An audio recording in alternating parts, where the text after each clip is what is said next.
বাঁহগাজ খাই আপুনিও ভাল পায় নেকি? সাৱধান, আপোনাৰ জীৱনলৈ নমাই আনিব পাৰে কাল অমানিশাৰ।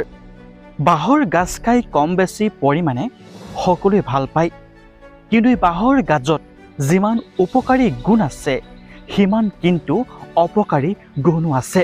এই বাঁহৰ গাজ সকলোৰে বাবে উপকাৰী খাদ্যৰ নহয়, ই আপোনাৰ জীৱনলৈ কাল অমানিশাৰ নমাই আনিব পাৰে। কেঁচা বাঁহগাজত চাইনোজেনিক গ্লাইকোচাইড নামৰ এবিধ পদাৰ্থ থাকে, যিয়ে আমাৰ হজম শক্তিত ব্যাঘাত জন্মাব পাৰে। ইয়াৰ উপৰিও বাঁহগাজত যথেষ্ট আঁহ থাকে, যিয়ে আমাৰ পেট ফুলাৰ গেছ নাইবা ক্ৰেম্প হ'ব পাৰে।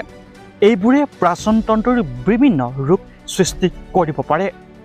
যিসকল ব্যক্তিৰ বা মহিলাৰ থাইৰয়ডৰ সমস্যা আছে তেওঁলোকে বাঁহগাজৰ পৰা আঁতৰত থাকিব, কিয়নো বাঁহৰ গাজত গৈট্ৰজেন নামৰ এবিধ পদাৰ্থ থাকে, যিয়ে আয়ডিন গ্ৰহণত বাধা দিয়ে, যাৰ ফলত থাইৰয়ডৰ সমস্যা দেখা দিব পাৰে।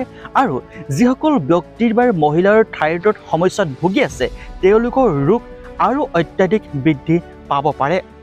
বিৰল হ'লেও কিছুমান ব্যক্তিয়ে বাঁহৰ ডালৰ প্ৰতি এলাৰ্জিৰ প্ৰতিক্ৰিয়াৰ অনুভৱ কৰিব পাৰে, যাৰ ফলত সেইসকল ব্যক্তিয়ে যদি বাঁহৰ গাজ খায় খজুৱতি নাইবা এলাৰ্জিৰ সৃষ্টি হ'ব পাৰে।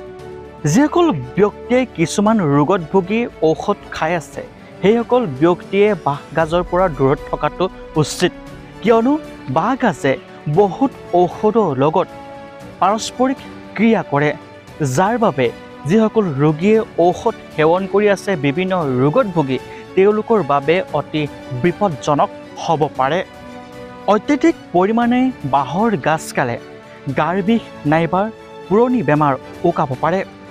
বাঁহগাজত যথেষ্ট উপকাৰী গুণো আছে, সেয়েহে বাঁহগাজ আপুনি যদি খাই ভাল পায় তেনেহ'লে ভালদৰে ধুই লৈ সিজাই খাওক।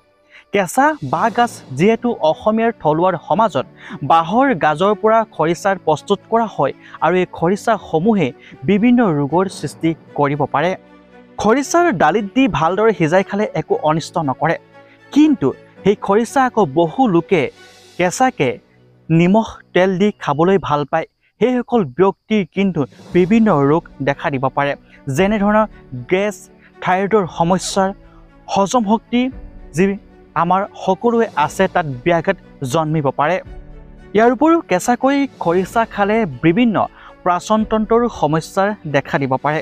সেয়েহে বাঁহগাজ খাওক, কোনো অনিষ্ট নকৰে, কিন্তু বাঁহগাজ কেতিয়াও কেঁচাই নাইবা আধা সিজাই নাখাব।